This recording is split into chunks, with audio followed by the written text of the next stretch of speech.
So this video is for my family and Allison Sosabe regarding a restraining order I'm going to have to file against an idiot of unspeakable proportions. Stupid.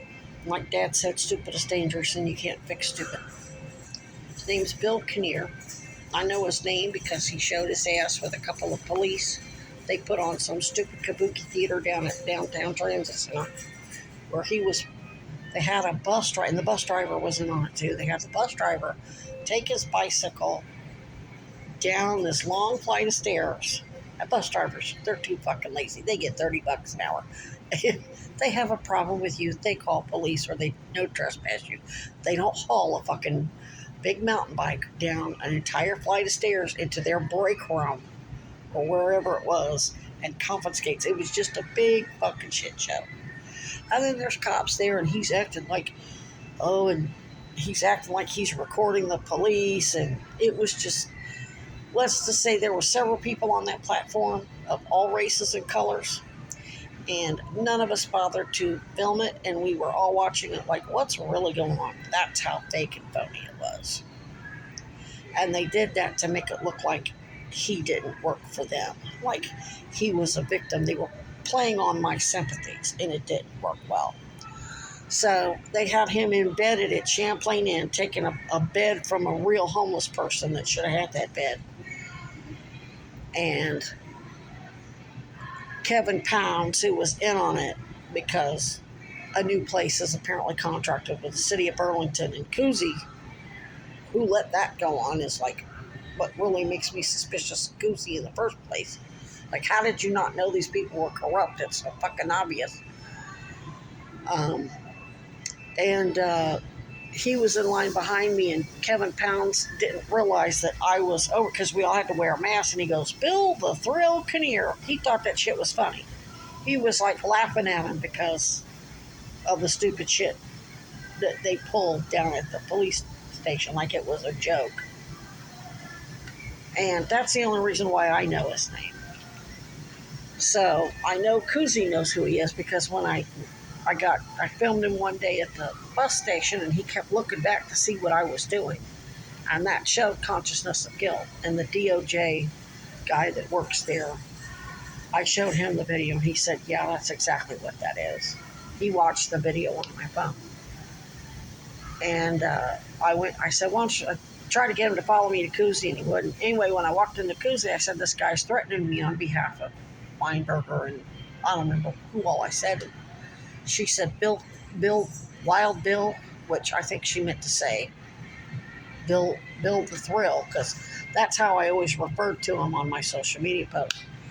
And I guess she got it twisted and said Wild Bill or whatever. So they already knew who it was in real time. Now, I walked from the downtown transit center to the Kuzi office. It took me 3 minutes. And when I got there, they had somebody from the Department of Corrections up at the top of that parking lot watching to see if he followed me down there. So that's how fucking good their surveillance is. So they know exactly what's going on in real time, plus they got surveillance on my phone, everything. So this guy, they're basically using him to do visual surveillance because they know I'm smart enough not to do a lot of stuff on my phone or make phone calls or whatever. And they're trying to find out who is helping me, which wouldn't just be HIPAA violations. It's stalking, especially when one of them got caught masturbating. He might be the guy who was masturbating around my tent. I don't know.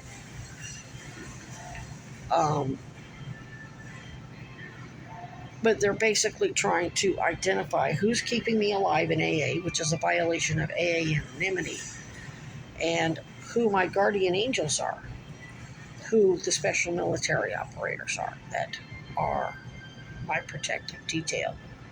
So when he threatens me, he's threatening you because he's ultimately helping the people. He works for the doctors and the police that are raping and murdering me and then falsifying their police reports and records to make it look like you and the family, which includes Allison Sosabe, since she's the police, Mom, and they're saying all of you are abandoning me and you were abusive, and not that you guys didn't make mistakes, but they know they set you up to do that shit.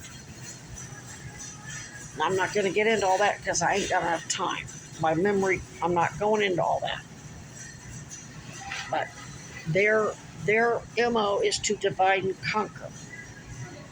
They want everybody fighting over men versus women, straight versus gay, black versus white, nationals versus immigrants. And many of the people they're calling immigrants are Native Americans. Native Americans don't just apply to those indigenous peoples like us who were born between the Canadian border and the Mexican border. No, it goes from the Russian border to Alaska down to the Central American border.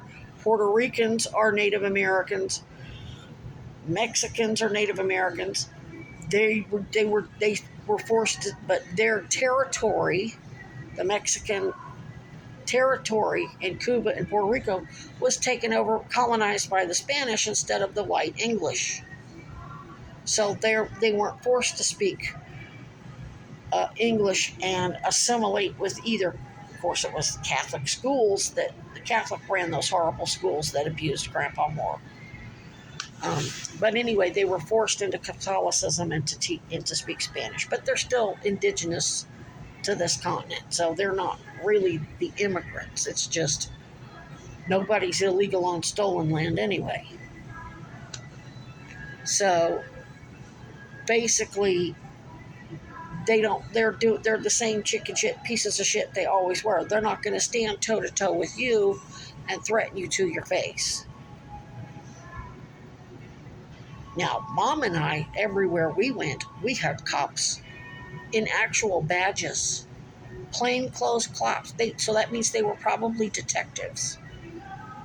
We went into Starbucks in downtown Phoenix, and she was asking me what you were doing that would have all this heat on us, and she kept looking real funny past me.